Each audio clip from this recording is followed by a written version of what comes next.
திருச்செந்தூரில் போர் புரிந்து சினமெல்லாம் தீர்ந்த கந்தன் திருத்தணி கோயில் கொண்டானாம். அவன் பக்தர்கள் எல்லாம் காவடி தூக்கி வந்தாராம்.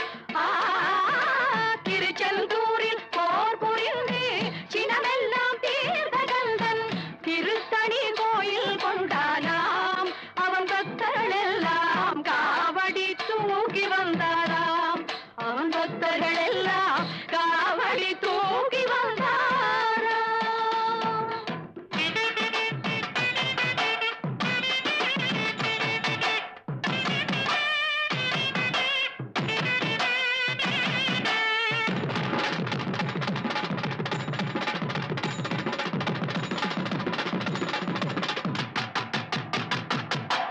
வரிசை வரிசைய